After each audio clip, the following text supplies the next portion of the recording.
Alright guys, welcome back to the channel. It's been a while since we've had one of these, so let's get straight into it. Let's go.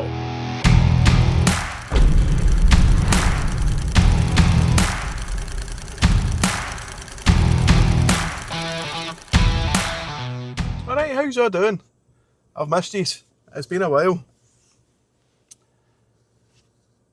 So we're now into March. Spring's just round the corner. Exciting stuff, exciting times. Starting to get lighter at nights and stuff like that, but it's still no very bright just now, as you can see. Hence the big bright light in my face. So how we doing? No spoke to you for a while.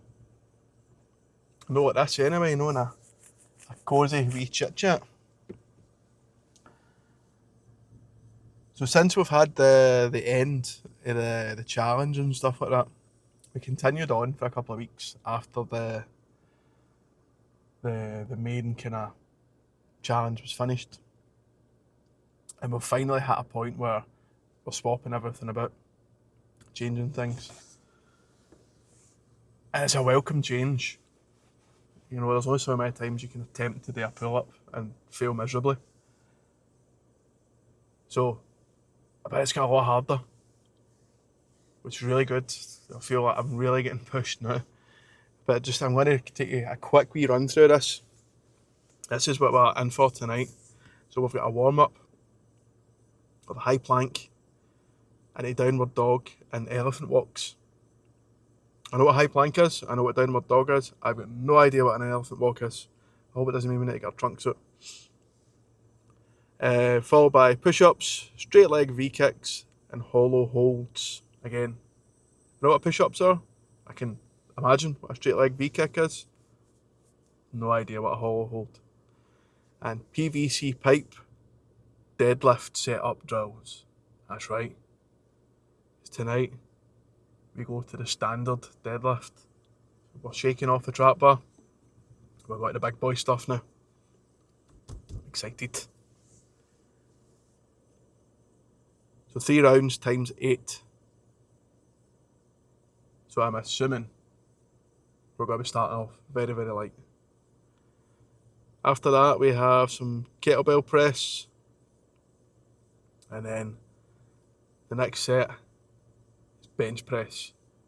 So we've been doing dumbbell bench press up until now. So when it says just bench press, I'm assuming it means barbell. Again, excited about that. I've not touched a barbell in 3 months. So, yeah. And the last but not least is dumbbell Romanian deadlift. Now, I know what a Romanian deadlift is. I don't know how you do it with a dumbbell though. So we shall wait and see. And then after that, we have Metcon testing. It's a test. Nerve-wracking. So, we have a ski for 250 metres. For the ladies, less than 70 seconds. For the men, less than 60 seconds. Followed by 1,000 metres of bike. Ladies less than 2 minutes. Men less than 1:30. And last but not least, 500 metres of row. Ladies less than 2:10. Men less than 2. So yeah, that was that. So Monday night we had a very similar style of workout where we had military press. That was the big boy, that was the main event. And then we had like what they call Metcon. I don't know, it's like just like a circuit type thing to finish off. And again, we had all these big numbers that we had to do. We're with a partner, right enough. Tonight's not with a partner, that's solo. But it was with a partner. And one of the things we had to do was 50 sit-ups. Now, you split that with a partner, so you only do 25. So we decided we were going to do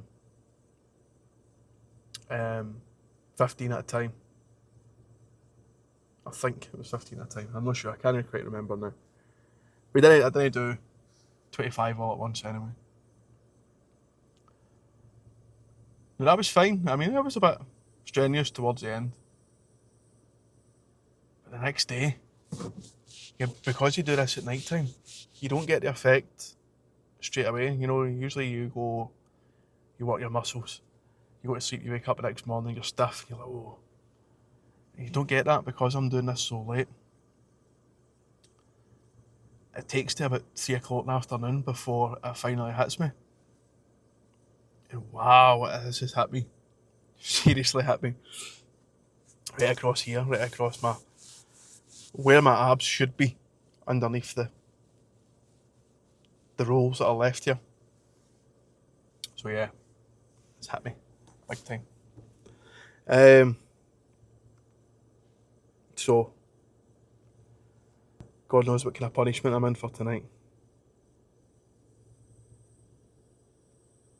Hold on, are we still connected? Let me touch the screen here. Yes, we're still connected. A minute there, I thought you were away. My battery's low. So if I disappear mid-sentence, you know why. Not spoke to you for a while. So a couple of things. I think I mentioned in my last video, if that has come out before this one, that I've been given a couch to 10k as part of my training. I said to them that I needed to get running, and they're like, right, we'll bring something in for you. So on my off days, I can rearrange it to whenever I want. I just need to do it 3 times a week. So on my off days, I'm doing, for starters, the first week I done the first one last night. For 20 minutes, you do a 1 minute run, followed by a 90-second cool down, i.e. walk. Then another 1 minute run, and then a 90-second cool down, and go on and on and on until you hit 20 minutes. So last night was my first one. And to be honest, it went surprisingly well. I was very shocked at that. You know, if anything, the first couple of kind of rest periods actually get in the way. I actually felt I couldn't build momentum, couldn't get a rhythm, because you would just start getting into a rhythm and then that was it. It was time to start walking again. So I'm pleased with that. So that was Tuesday night, last night. I'm going to do it on Friday. I've planned to do it on Saturday. However, there's something else planned for Saturday. Something else that I've been speaking about for a wee while. And, you know, I'm just going to do it. I have my wife on board, stuff like that. She's going to provide support and she's going to maybe do a wee bit of filming. So we shall see on that. But I'm going to go to that park run. Saturday morning, I'm hitting that park run. And I'm going to do that 5k. When I have to crawl over that finishing line, I will have a base time that I will then be able to improve on. But going by last night, I think I can manage a decent bit. You know, out of 20 minutes, I probably only ran for like 8 minutes, but I think just a slow, steady pace. You remember I walked it in under an hour. So anything above that is, or below that even. If it was above that, I'd be really worried. But anything below that is a bonus. So I'm looking forward to that. Equal parts nervous, equal parts excited. You know, I want to do it, but I don't want my body to turn and say, no, you can't do that. No, you must die in a heap now. So, I'm just waiting and see what happens there. Sorry, I'm rattling through this, but I'm just watching my battery ticked in to like 17%. So another thing I wanted to talk about. Now, this is funny. This is quite funny. So obviously the past 10 weeks or so, because I've been doing this, the challenge, the personal trainer and all of that, and obviously the past year alone, I've changed a lot. You know, quite noticeably, I've changed physically. But I think my attitude towards things has changed as well. And I think that's a good thing. It's a positive thing. I was very blasé about stuff. I kind of let things wash over me. You know, I let people away with things that I probably shouldn't have let them away with. So the other day there, I got called into my manager's office. So obviously in the past few videos I've been on about how I was struggling with work and stuff like that. But I called out my manager's office and he's like, tell me, what's going on? Something's changed. You know yourself. Your attitude's changed completely. I mean, what's going on? And, I had to think for a minute. I did have genuine kind of things that were bothering me, but it was work related. And I mean, it's not the first time I've told him about these things, so he should have been aware of what I was going to say. But then he hit me with it, and it was like a bolt for the blue. It was like completely unexpected. He's like, so people have been talking. I mean, he said, it's not just me that's noticed this. He said, and people are suggesting that you're using steroids. Now, I was flabbergasted. Honestly, I didn't know what to say. I kind of stuttered for a few seconds and I was like, seriously? Is that no part of me wanted to be happy with it? I was quite proud of it and I was like, I must be a tank.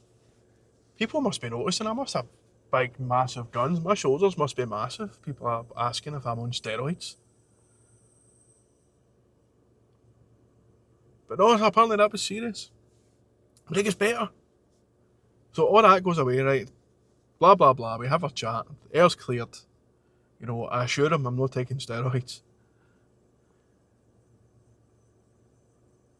And then my wife says to me, a few days later, like 2 or 3 days later, and she was talking to one of my relatives.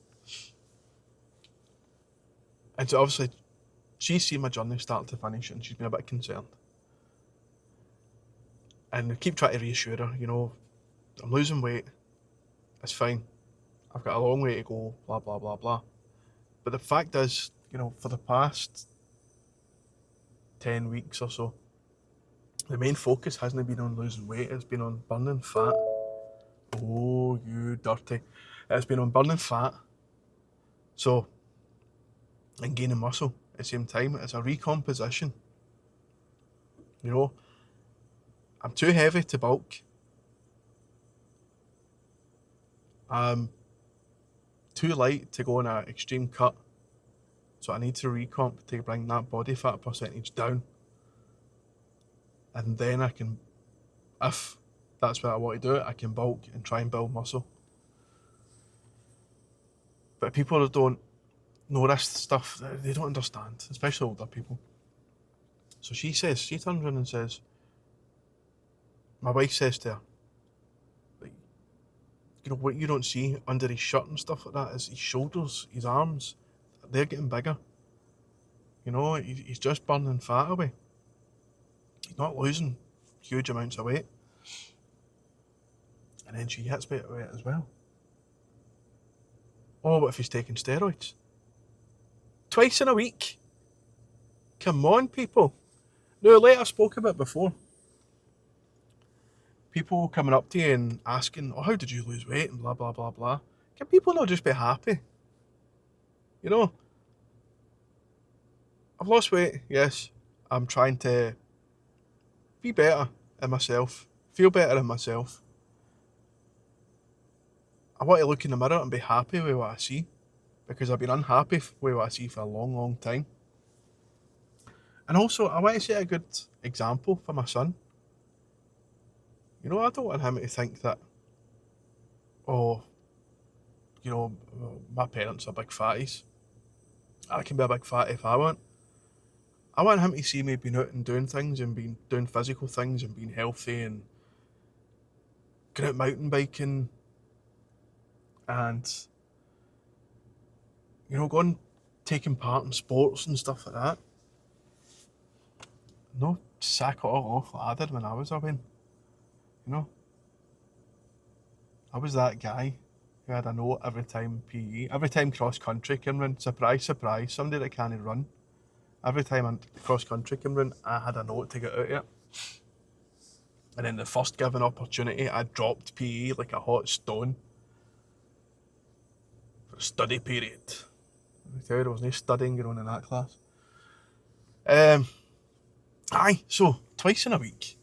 Come on, people, have a word with yourself. Jesus. Other than that, so last weekend I went for a hill walk, dropped the wee man off, wanted to get out there, go and do something. The weather was good for the first time in a long time. I had the first Friday to myself in weeks. I was like, I'm going to go take him to school and go for a hill walk. And I cut it a bit fine. As you could probably tell by the end of that video, is I was breathing out my arse by the end of it because I had to double time it on the way back to the car to get home.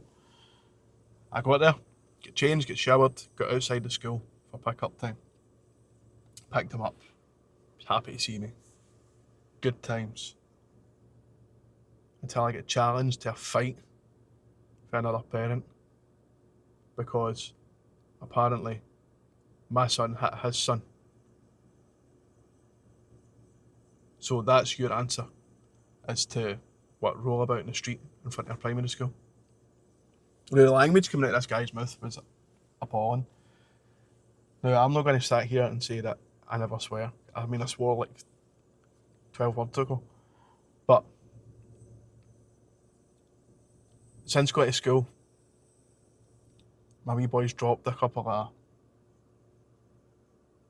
pretty well-known swear words. So we've been really watching our language for a while. To the point where, I mean, anybody that comes into our house is walking on eggshells. And they get told, you know, no swearing. And he tells them off for it as well, so. And finally, I mean, the reports for swearing and stuff have stopped, are pretty much gone. But the language that came out of this guy's mouth in front of my son, it took everything in my being to not bite, not react. My main intention was to get him out of this situation. But no, this is the guy, you know, I'm going to tell you. So this guy, he had a shaved head and he had a tattoo in the corner of his eyeball. Like, not on his eyeball, but there. Now, alarm bells started ringing straight away because I was thinking, that's a jail tattoo.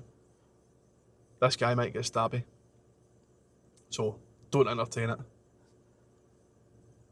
Stay in one piece with all the holes you started off with and get the hell out of there. But he was wanting me to meet up with him somewhere and, you know, have a scrap. And it's like, mate, are you serious? They're 5 years old. These things are going to happen. And then, so I got out of there. And I gets home, tells the wife, who immediately phones the school. She phones the school because the guy basically threatened my son with his older son, the wee boy's big brother. So we can't have that, really. I understand that. But, so she phones the school. And as it turns out, his wee boy started it. And it was nothing. There's my son playing with a wee ball. His boy came up, took it off him. My son grabbed him by the hood, pulled him back and took the ball back off him. And they're 5 years old. This is what they do. So yeah. Some weekend, I got accused of being on the juice. Go for a cracking hill walk that turned out to be more stressful than anything else because I had to practically run all the way back. And then I get challenged to a fight. Brilliant. See, if I had been on steroids, by the way, I would not have been able to control that rage. That guy would be in a million pieces by now. So yeah, my battery is just about dying, so I'm going to have to leave it there, guys, and I'm going to have to get run here and get in and get smashed on with this. I'm looking forward to it. I'm pumped for it. Let's do this. Here we go. As always, like, subscribe, come along for the ride. Catches and peace.